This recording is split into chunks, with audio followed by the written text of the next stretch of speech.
Good afternoon, everyone. I want to welcome y'all back to another episode of King Sales, the podcast where we help you transform trauma into triumph. And this month, we have a very special guest joining us. She is a foster youth turned advocate, an HBCU graduate, and a whole lot of other things. But I'm allowed the opportunity to introduce herself.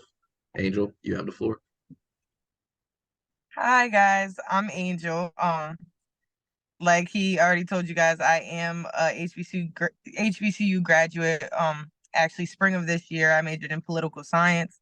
I now work at the Youth Detention Center for the state of Delaware, the residential cottages, working with troubled youth who have got themselves caught up in, um, life challenges and made some of the wrong decisions.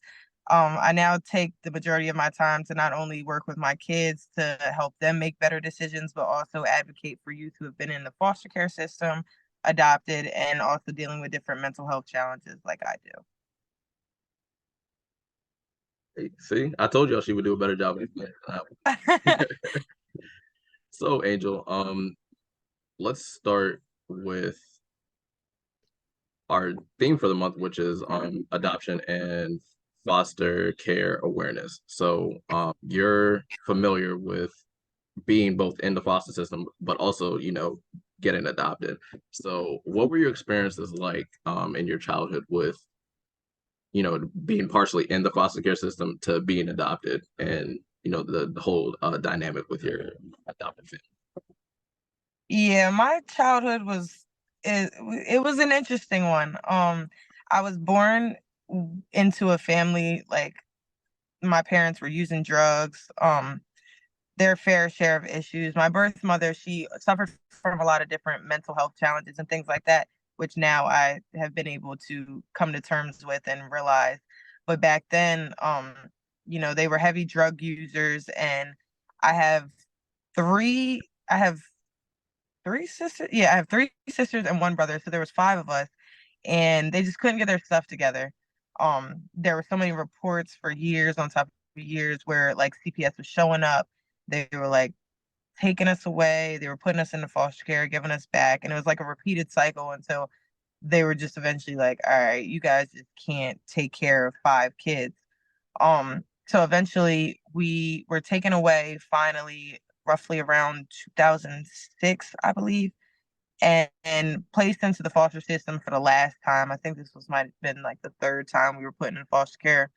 I was in foster care for like a good year or so, bounced around through maybe 7, 8 homes within my 3 years in and out of the system. I finally got adopted in 2009 by a family who had a daughter of their own, and they adopted me and my little sister. Their plan was to adopt me, my little sister, and my older brother, but my older brother just seemed to feel as though that household wasn't fit for him. It didn't do him justice in terms of the trauma he had already been through, and he just felt as though my parents wanted him to be somebody that he couldn't be. And as a result of the foster care system, he was a little bit older than me, and I got adopted when I was 8. So it's kind of like, at that age, as a young teenage boy, it's like, all right, well, you're trying to turn me into somebody I'm not, and I have my own thoughts and opinions and things like that. The transition from like foster care into adoption was difficult just because like at that age I knew who my parents were. Like I know you guys aren't my parents. So at the age of 8 years old to be like, oh yeah, we're your new mom and dad is like, okay. Um, and then not only that, but like in school, when you go from like bouncing around to different schools while you're in foster care and then you finally get adopted, and like the transition of my last name going from what it was Pleasant to now Washington. It was just a lot of adjusting, and definitely at a young age where people can't really explain to you exactly what's going on because you're so young, so you don't really get it, but you do realize like, all right, well, I'm not going back home to my parents. Like I can't be with my siblings anymore. So it was all a big adjustment period. And still to this day, like I'm 22 years old, still trying to adjust from the transition and the trauma and things like that that I experienced back then. Wow. Jeez. Yeah, that is like I'm sometimes like when you don't go through certain things and you hear from someone else, it kind of makes you realize, okay, maybe my childhood wasn't as crazy as I thought. Right. And I tell people all the time, like it'll be the little things that I talk to people about that I never got to experience. And they're like, that's something that like never even crossed my mind to not have. When you grow up, like you have your parents take pictures of you as a baby. Like those are things you grow up looking at. Like you go out with your parents and there are people are like, oh, you look just like your mom. Like you're growing up looking just like your dad. And those are things I didn't get to experience. And I didn't realize I was missing out on them until I got older. And I think I was like 18 years old. This was my senior year of high school and they had asked for a baby picture to put in the yearbook. And I'm like, well, I actually have never seen a picture of myself before the age of 7 years old. Like, I don't have any baby pictures. So it was crazy to like now realize, like, dang, these are things that I didn't even realize I was missing out on. Um, and that's why I'm still dealing with like adjusting now because it's like I've reconnected with my biological family, and now these are things that I actually get to see. Like I've seen pictures of myself as a baby now. I get to see, or I get to come across people, and they're like, "Oh, you look just like your dad." I'm like, it warms my heart now. Wow. That's really, I think even to getting the opportunity to reconnect with your biological family, is, I guess you can call it like a privilege that not many children that are adopted get to experience. Um, I know sometimes like when I'm on Twitter or TikTok, like I'll come across like some really crazy adoption stories about Right, like people that grow up didn't even realize that they were adopted, and then they meet their biological family and they're like, well, what am I supposed to do now? But the fact right. that you were able to reconnect with yours and still be able to, I guess, unpack a lot of the stuff that you had questions about when you were growing up, and now getting to the point where you're like, oh, okay, well, now I know a little bit more about myself. Yeah, definitely. And my biological father, like, he he made it so easy just because obviously he didn't set any expectations on me. I didn't have any expectations for him going into it. But when we first reconnected, when at our first initial like seeing each other, he had a bag of cards.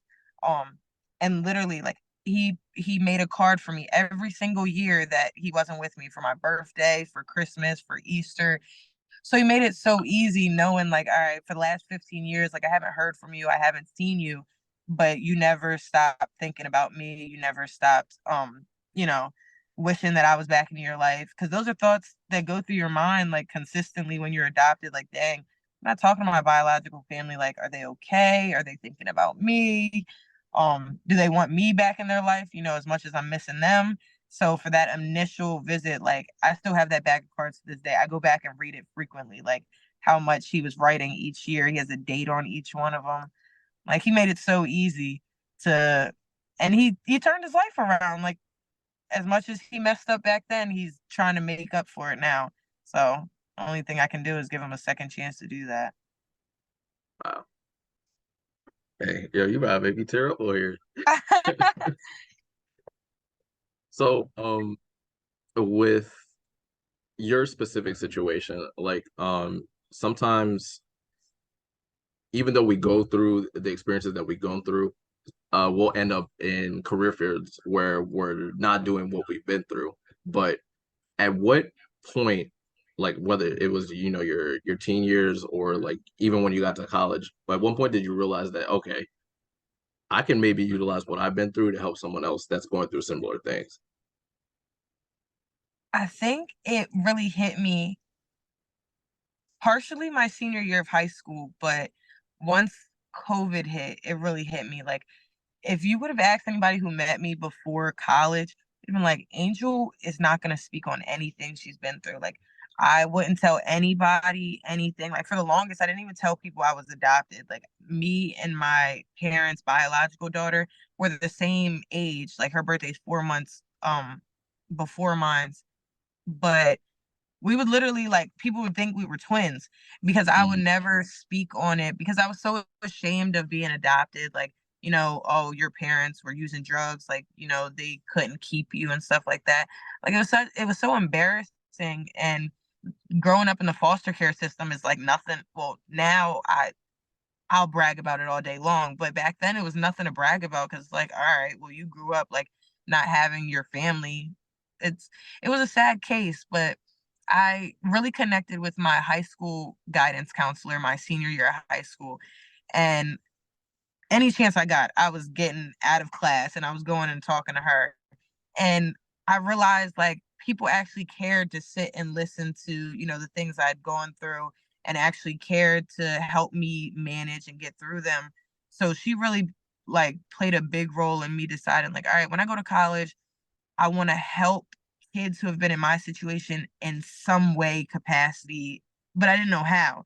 And everybody was like, you should go to law school. You should go to law school because my mouth, yeah, I if you told me something that I did not agree with, I got something to come back. Like it was as simple as that. And so I was like, when I go to law school, I mean, when I go to college, I'm gonna study political science. I'm gonna become a family court attorney, just Mhm. so I can play a role in these kids' lives who are in foster care, who are being adopted, who are in terrible situations at home, to play some role. And because I was so well spoken, it just seemed like law school was fitting.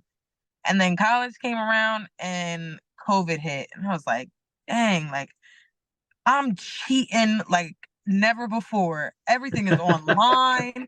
I am not learning the way I'm supposed to be learning. And I was like, if I like this was about the end of freshman year and then all of sophomore year. So I'm like, by the time LSATs come around, I'm not gonna be prepared whatsoever. And I connected with Mida and I just started, doing different advocacy things for Mhm. kids who are in foster care. And I was like telling my story more. And then Mida hooked me up with this interview that the state actually did on me that's on the front page of the state's website where they interviewed me for National Adoption Month, I think back in 2020, and just asked me questions about my story and whatnot. And I was like, I'm getting comfortable talking about this now. Like I can do it where it doesn't affect me. And it became therapy to me to like speak to people who have been in my situation and know that they're relating to me and I know now they know they're not by themselves in this same situation. Like they they understand like dang, well if she's been through all of this and she's still going to college and she's still you know figuring things out, then I can too. So I realized like, all right, the courtroom's not it. Like I okay, that on the back end, like I'm helping in some capacity, but I want to be there when they're going through personally and they feel as though, dang, nobody even understands what I'm going through. Cause that's how I grew up. Like none of my friends have ever been adopted, ever been in foster care. So nobody understood like, all right, girl, is it like you have a wonderful family now? Like, is it that serious? So I wanted to be that voice and I wanted to speak up and show kids who are in these situations like, no, it's okay to feel the way you feel. And other people are in these same situations. And I don't think people who have been in foster care and adoption like realize like your story can help so many people just by you speaking it. Like if I do nothing else, I just want to tell people like, all right, I've been through, but I've come through and I'm still, doing exactly what I planned out to do, regardless of the foster care system, regardless of, my parents not doing what they had to do. I did it for myself. So once college hit, I was like, yeah, this is what I'm gonna do. And then I started working for the state and I was like, oh, these some of the kids that are in the detention center, everybody's gonna say, oh, these are terrible kids, they're criminals. Some of them, I'm like, y'all are the sweetest things ever. And then the roles, I mean, the lines kind of cross with like the detention center and DFS, Department of Family Services. Like a lot Mhm. of our kids in there are in, foster care or have been adopted or, don't have their families in their lives. So it was a good stepping stone, not only for me to get in with the state and have a good career job, but also to be able to speak to these kids who might be dealing with the same stuff but handling it in a different manner and show them like, hey, you don't have to do what you're doing now as a result of your trauma and the things that hurt you. Like, I've been through the same thing and you see where I'm at. I'm on the other side of it. I'm working here with you guys rather than being in here with you guys. So For listen, for y'all that are tuning in, Angel just left church, and I'm almost convinced that she was the preacher on today. But stop. you made some really good points. Like I think one of the things that not many people realize, like when you're going through stuff, you think that you're the only one that's going through it and no one's understanding it. And it's further reinforced, especially when you're around other people that haven't been in your situation. Yeah, But once you finally do end up in those rooms and those spaces and you realize, oh wow, I wasn't the only one that was going through it, it almost encourages you and motivates you to want to share your story with other people. And right, I mean, like you said, whether you knew it or not at the time, like you just kept on telling your story, and eventually now you're in a place where you're advocating for other people with who are also in a very similar situation as what you were in. And I mean, again, you're HBCU graduate. Not many people, graduate from college, especially people that look like us. So right, you've already, broken down barriers. You come against certain like stereotypes and stigmas, and the kids that you're working with, they see that and they're like, okay, well, if Miss Angel could do it, I could do it too. right. So that's the one of the more powerful things about like sharing our stories, and as we Mhm. hear it, your testimony For is sure. you got to go through the test to get a stronger testimony. So Yeah, and that's exactly what the pastor was preaching about today. I lied to you not. Like it's exactly what he was preaching about today. wow, that's crazy. See, exactly what you need right when you need it. Yes.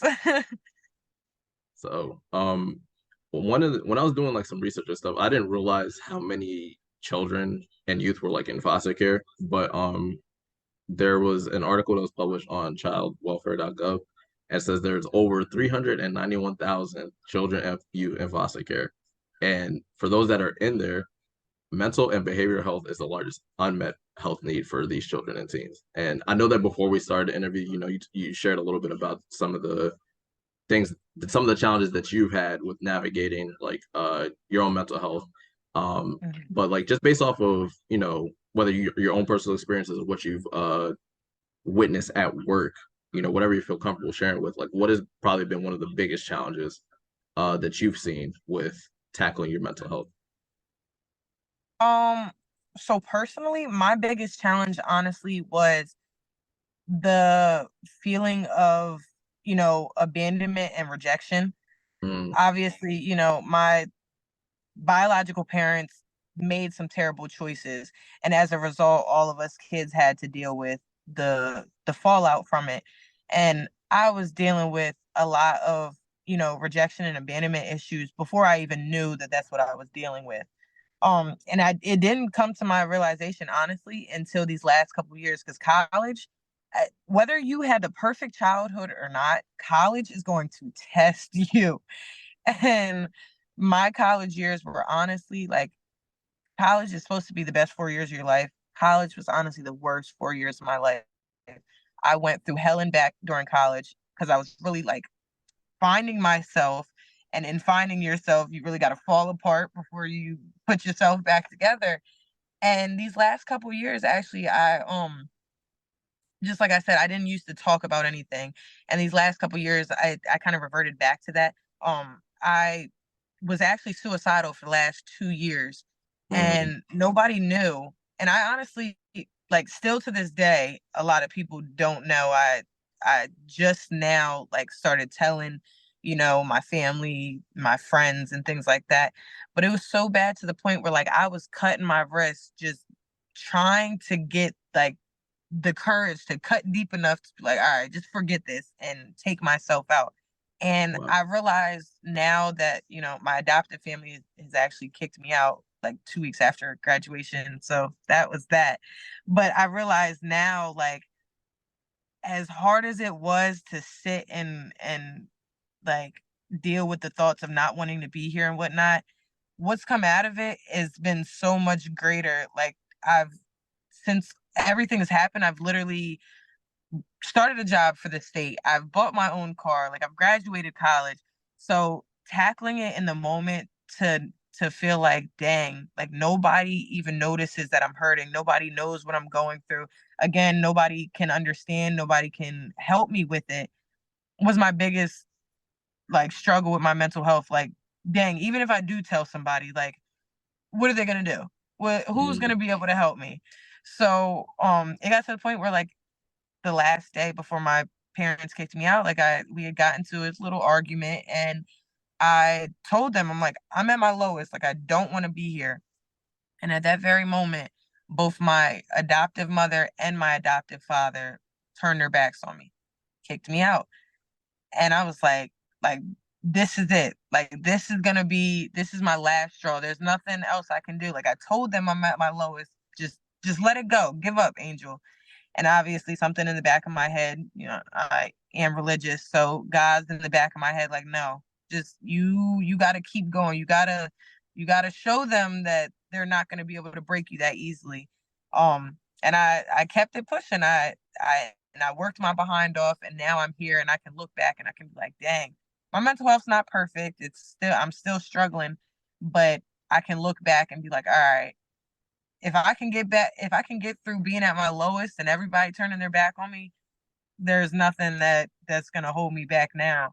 And I wish I could get that through the kids' heads at my job. Like, you don't have to you don't have to be out here committing crimes and this, that, and the third. Like, I don't know if it's for attention, if it's because you feel like nobody's hearing you. Like, I wish I could, get that through their heads to be like, listen, I was there. Because a lot of these kids, they're dealing with mental health stuff, but they're at that stage that I was at where I didn't even realize I was dealing with it up until I finally decided to start acknowledging it. So I'm hoping that I can help them realize it before they get to the point that I was at. And like, all right, I want to give up. I want them to see the end result that I'm at, like, to look back and be like, dang, you made it through.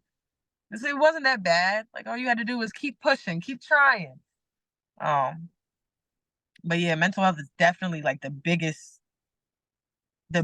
part of foster care and adoption that I feel like isn't, focused on enough. So that's my goal now, to focus on that a little bit more. Okay. Yeah, absolutely. Well, first and foremost, thank you for being willing enough to share that side of your story because it, like you said, sometimes talking about that stuff, like you don't feel like people are gonna care, but the Yeah, fact that you were willing enough to share that, I appreciate that. And I'm sure you sharing that and talking about what it is that you've been through will be able to help someone else that's tuning in that might be out in the audience somewhere that might be going through the same exact emotions and feelings that you're right, going through and get the necessary like encouragement to like, all right, let me try and, push a little bit harder and actually get the help that I need right, because, when you're in that pit, like it's hard. Like I remember for me, like with some of the things that I was dealing with, like family issues and being in college and being the oldest and having all these expectations on me, like right. I was like, yo, why am I even here? Like, I'm just doing this because my family wants me to be here. I'm doing this because, Yeah, other people are telling me I'll be good at it, but what do I want? yeah. And it's sad because our parents' generation didn't grow up with the whole idea of mental health. So it's Hmm. like now that us and our generation can really like see it, and we're trying to make it like more of a conversation, they're like, what? Mental health? Like, okay, like, you got to go to work, you got to go to school, you got to, like, life goes on. I think that's terrible. Now I'm not saying us having kids young is great and all, but I honestly think that because our generation is being more open to things that our parents generation wasn't, I think Hmm. we are going to be a good generation of some parents who honestly, understand their kids a little bit more, for lack of better words. Oh yeah, absolutely. I think too, like one of the things that helps like contribute to that is our accessibility to information and resources. Like now, if you have a question about something, like you can just go on Google and like put a little Google Right. search in or watch a YouTube video and someone will explain it to you. Right. But sometimes, and you mentioned it earlier, like just because the information's there doesn't mean that we're as willing to access the necessary resources to get the help that we need. Or we don't even realize that we Yeah. need help. Right.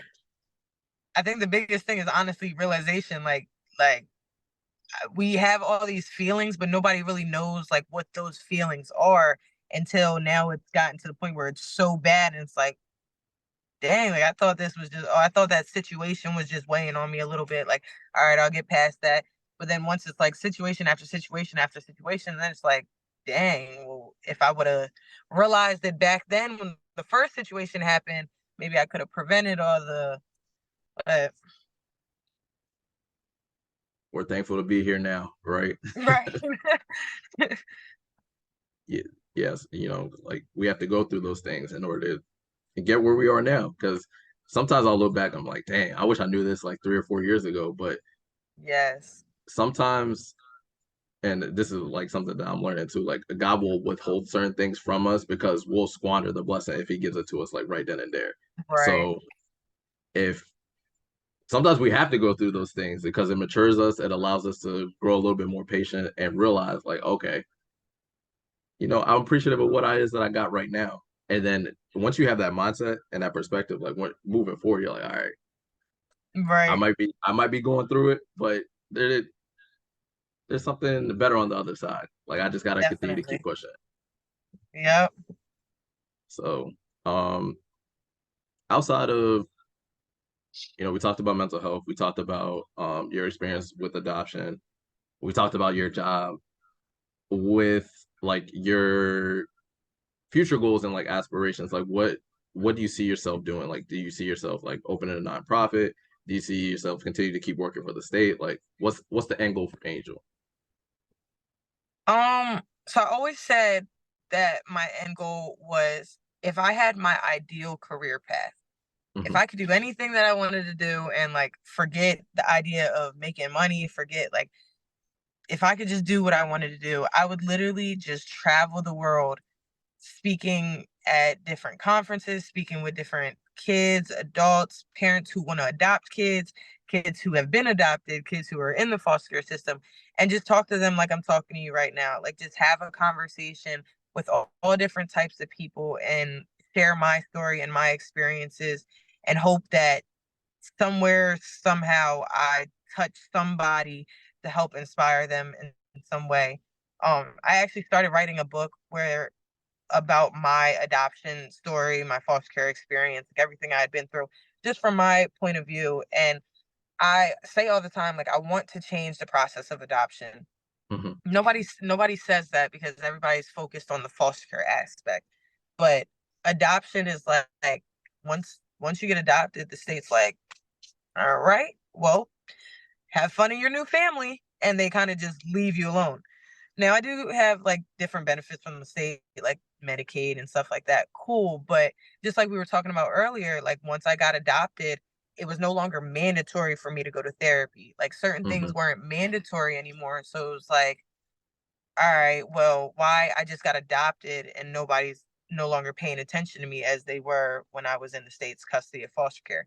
So I really want to finish my book. I want that to be incorporated in the process of adoption for parents who are going to adopt children to have to read and be like, okay, well, this young lady said these are the things that she experienced. These are the things that her adoptive parents did wrong. These are the things that she was feeling during that time. So when I do go into adopting this child, I have to realize, okay, they may come with this, all this trauma.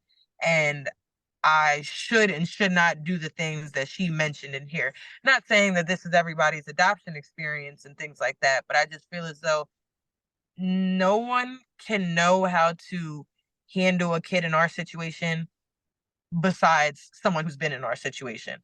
Right. So, in the long run, I want to adopt kids because I want to do it right. I want to show kids that I know exactly what you've gone through and I can help you and be a mother figure for you in whatever capacity.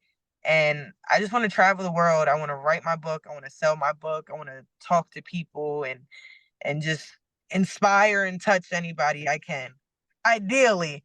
Now, I always said, if I do something that I'm passionate about, money's gonna come. Like Right. I want to do something that I enjoy doing in life and I know that I'm doing some type of good. And I always feel as though money's gonna come on the back end. So ideally, that's my future path. Right now, I'm gonna be working for the state for a little while just so that they can reimburse me for to go back to school Hmm. And then from then on, I don't know, after I finish that, maybe a good opportunity will arise and I'll get to do exactly what I want to do. Okay. Yeah, that definitely sounds like a solid plan. Um, Most of the times when I ask people this, especially like people around our age, like they're just like, Uh-huh. "Oh no, I'll figure it out when I get there." Right. But the fact that you Yeah. have a plan, you know what it is that you're going after, and you're writing a book, that's crazy. Yeah, I haven't touched it in a while. Like everybody's like, "So have you written in that book? Have you written in that book?" I was like gun ho about it for a while, and then I was Hmm. like life was just coming, and I was like, I don't have the time to sit down and write about this. I'm trying to deal with it on a daily basis, and you want me to sit down and type it on the computer. So now that life's calming down a little bit, I think I'm gonna get back to it and finally get be able to all the feelings that I've been dealing with over the last couple years, finally put it on paper and whatnot. I need a ghostwriter so I can just do this and somebody will We'll type it up for for me you. because the typing part is the biggest hassle. Mm, yeah. Well, as someone that has extensive like background in writing and proofreading and stuff, like I know what it's like. And there's Uh-huh. nothing worse than when you get writer's block and you're like, all right, well, I'll just put it on the back burner. Right. And then 6 months pass, you're like, oh snap, I still haven't finished this. What am I doing? Literally. Because I told myself I started that during COVID. COVID just I don't know. I just started doing stuff. And eventually I was like, all right, I'm gonna write a book. I guess. I don't know anything about writing a book. I love writing, but I know nothing about writing a book. So I'm like, okay. And Mhm. I just started writing, and for a while I was going at it. And then life was going at me. I was like, all right. All right, I need to take a break. Oh, my goal was senior year of college. Now I've graduated. So I guess I gotta get back on it. And I'm sure you will. It'll take some time for sure, but as long as you finish it Yeah. right. Right. At some point. So yeah.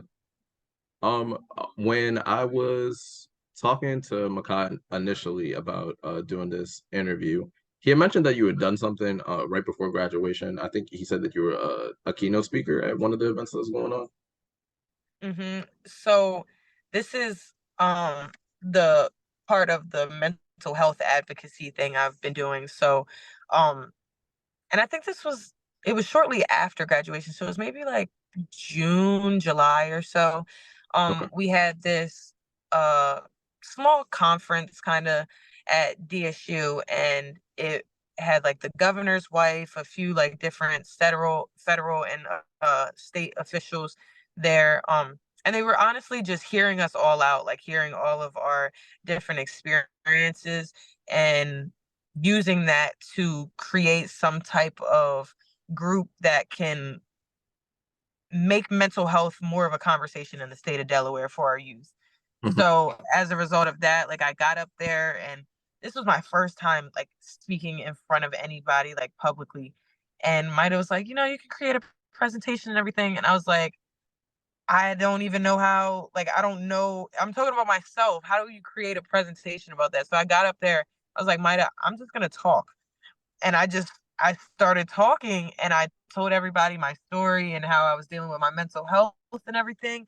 And afterwards, like I finished and everybody was standing up and clapping. And I'm like, I feel as though I was up there mumbling about Lord knows what, like rambling on. They were like, you wouldn't have even thought that was your first time speaking.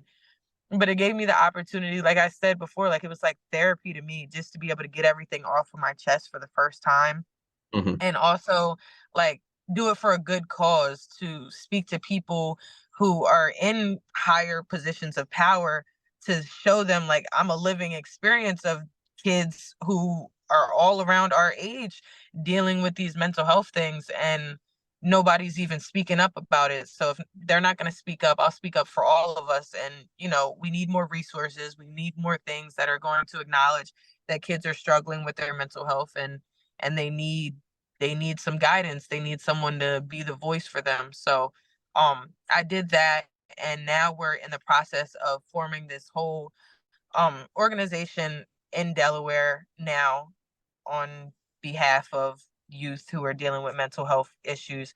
We're kind of ranging it from like high school, college, middle school, like all over. We're trying to find like a age range, but it was like, how do you determine what age range is dealing with these things? So we have our meetings once a month actually to, slowly build and build and build, and hopefully not only does it start at our state level, but we can make it so much bigger and national and anything anybody we can help. That's the goal. Anybody. Okay. Oh, well, listen, I'm gonna keep that in mind for sure because I'm always thinking about different ways that, our, especially like my business can get involved with the community and especially helping like youth and young adults with tackling their mental health. So that's good Yeah. information to have. Yep. So, one last question to, kind of wrap up everything. If you had one piece of advice to any of the young folk that are tuning in that might be in foster care or might not know how to like really navigate their mental health challenges, what piece of advice would you offer them? Um, Honestly, the biggest piece of advice I would offer you is to, hmm, I don't know, is honestly to find peace and happiness within yourself. Hmm. Because that's the biggest thing I'm struggling with now. But once you master, like, not letting anybody, you know, disrupt your peace, not depending on anybody else for your happiness, realizing how wonderful and great you can be if you just put, you know, if you have your own self-confidence, you don't depend on anybody else for it, because I'm still struggling with that now. But once I really got out of my toxic, household with my adopted family, and I depended on myself for my own peace. Like my family doesn't talk to me at all. Mhm. My best friend moved down to DC, so I'm really just sitting in it by myself and trying to figure out and maneuver this whole thing. But it's honestly been the best thing for me to really sit and find my own peace and my own happiness within me, figure out what makes Angel happy, what Angel wants to do in the long run without anybody else's input, without your parents, without your friends, without society telling you that you're doing something wrong, without society telling you that you can't be, without society telling you that foster care has made you a statistic, you're not going to be, that without your mental health telling you that you're not good enough. Like literally just finding peace and happiness within yourself and doing whatever you want to do in the long run, doing whatever is going to make you happy, and just striving to be the best person you can be, regardless of how hard you think things are getting, regardless of how hard you think that road's going to be, regardless of what your past looks like. Just keep going and keep following and striving and doing whatever you hope to do in the future, and not letting anybody else's opinions or anything mess that up. And as long as you do that, I promise you nothing can stop you. Once your head's like on the straight and narrow, nothing else can get in the way of that. Very, very well said, Angel. I'm so glad that we got the opportunity to connect and do this podcast. I definitely believe that a lot of good is going to come out of the organization that you're starting, the book that you're writing, and the work that you're doing with the state, especially with the young children that you're working with. So continue to keep pushing. One thing that my pastor often says is it's not going to get easier, but it will get better. And Right. the more you continue to keep working at it and have faith that at the end of the day, God's gonna handle the rest. All you have to do is just do your part. So great job. Thank you for having me. It was good to talk to you, and like I said, this is always therapy for me. So anytime somebody gives me the opportunity to talk, I'm gonna take it. Absolutely. Absolutely. And for y'all that are they're tuning in, there was supposed to be a third person joining us on today, but I guess he couldn't make it. We'll have to reschedule and definitely get him back on so that you guys can hear his story as well, because it's very powerful. But once again, Angel, thank you so much for joining us. This has been King's Tales. I want to thank you guys for joining. Once again, my name is Rex. I am your host. And be sure to check out the link in the description. I know that we talked about some really heavy stuff. So we'll have some resources in there that you can utilize to help you navigate your own mental health challenges, as well as a way for you to connect with Angel so that if you ever have any questions for her or want to get her book when it drops, all you have to do is give her a follow on her social media pages, and I'm sure that you'll be able to get connected with her. So once again, thank you for joining us. I hope that everyone has a great evening, and we'll see y'all on next month's rendition of Case.